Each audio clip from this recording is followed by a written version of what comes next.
বিড়াল বন্ধুসুলভ এক প্রাণী। গৃহপালিত এই প্রাণী মানুষের সঙ্গে মুহূর্তেই মিশে যেতে পারে। সামান্য আদর যত্ন ও খাবার দিলেই বিড়াল আপনার পোষ মেনে যাবে। অনেকেই বিড়াল পছন্দ করেন, এই কারণে শখের বশে পুষে থাকেন বিড়াল। কেউ একটি দুটি, আবার কেউ তারও বেশি। আবার অনেকেই বিড়াল পছন্দ করেন না।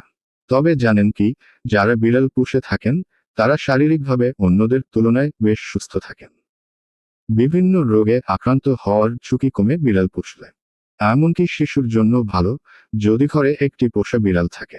চলুন জেনে নেওয়া যাক ঘরে বিড়াল থাকলে যেসব উপকার মেলে। বেশ কিছু গবেষণায় দেখা গেছে বিড়াল পুষলে মানসিক চাপ কমে, ফলে হৃদরোগের ঝুঁকি কমে। এক গবেষণায় দেখা গেছে যারা বিড়াল পোষেন তাদের হৃদরোগের ঝুঁকি অন্যদের থেকে 30% কম। বিড়ালের মিউ মিউ ডাক বিশ্বের সবচেয়ে সুন্দর ধ্বনিগুলোর একটি, যা শরীরের পেশি ও অস্থির প্রদাহ নিরাময়ে থেরাপির মতো কাজ করে। গবেষণায় দেখা গেছে বিড়াল 20-140 হার্টজ শব্দ উৎপাদন করে, ফলে এটা অস্থিসন্ধি ও পেশির চিকিৎসায় থেরাপি হিসেবে ভূমিকা রাখতে পারে।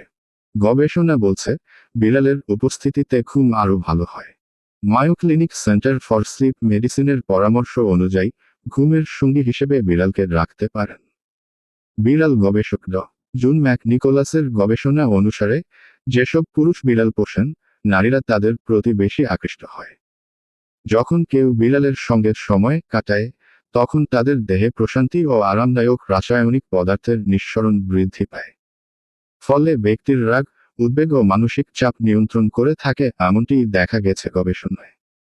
2002 সালে ন্যাশনাল হেলথ ইনস্টিটিউটের এক গবেষণায় দেখা গেছে 1 বছরের নিচের যেসব শিশু বিড়ালের প্রেমে মগ্ন থাকে তাদের বিভিন্ন ধরনের অ্যালার্জি হওয়ার সম্ভাবনা কম। ইসলামের দৃষ্টিতে বিড়াল পালনে কোনো অসুবিধা নেই, তবে বিড়ালকে পর্যাপ্ত খাদ্য পানীয় সরবরাহ করতে হবে। বিড়ালের প্রতি যথাযথ দয়া অনুগ্রহ দেখাতে হবে। বিড়ালকে কোনো ধরনের কষ্ট দেওয়া যাবে না, তবে সবসময় সতর্ক থাকতে হবে বিড়াল কোথাও নোংরা বা অপবিত্র করলে সেটা যেন পরিচ্ছন্ন করে নেওয়া হয়। বিড়ালের অপর কোনো ধরনের অবিচার হলে গুনাহগার হতে হবে। হাদিসে বর্ণিত হয়েছে এক মহিলাকে একটি বিড়ালের জন্য আযাব দেওয়া হয়েছে, কারণ বিড়ালটিকে আটকে রাখায় সেটি মারা গিয়েছিল। ফলে সে জাহান্নামে গেছে।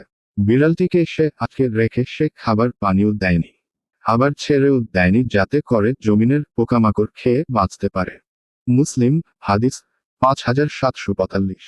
এ হাদিসের ব্যাখ্যায় প্রখ্যাত হাদিস বিশারদ আল্লামা ইবনে হাজার রহ বলেন, ইমাম কুরতুবী রহ বলেছেন, এ হাদিস থেকে বিড়াল পালা ও বিড়ালকে বেঁধে রাখা জায়েজ বলে প্রমাণিত হয়, যদি তাকে খানাপিনা দেওয়ার ব্যাপারে ত্রুটি না করা হয়। ফাতহুল বারী 6/412। পশু পাখিসহ আল্লাহর যে কোনো সৃষ্টির প্রতি দয়া করলে মহান আল্লাহ দয়া করেন, অজস্র সওয়াবে ঋদ্ধ করেন। আব্দুল্লাহ ইবনে আমর থেকে বর্ণিত এক হাদিসের রাসূল বলেন, দয়াবানদের ওপর দয়াময় আল্লাহ দয়া করেন। তোমরা জমিনের অধিবাসীদের প্রতি দয়া করো, তাহলে যিনি আসমানে আছেন তিনি তোমাদের প্রতি দয়া করবেন। সুনান আবু দাউদ হাদিস 4941। আরেকটি হাদিসে বর্ণিত হয়েছে, সাহাবীরা প্রশ্ন করলেন, হে আল্লাহর রাসূল, পশু পাখিদের মধ্যেও কি আমাদের জন্য সওয়াব রয়েছে? তিনি বললেন, প্রতিটি তাজা কলিজায় সওয়াব রয়েছে। বুখারী হাদিস 3467, মুসলিম হাদিস 2245।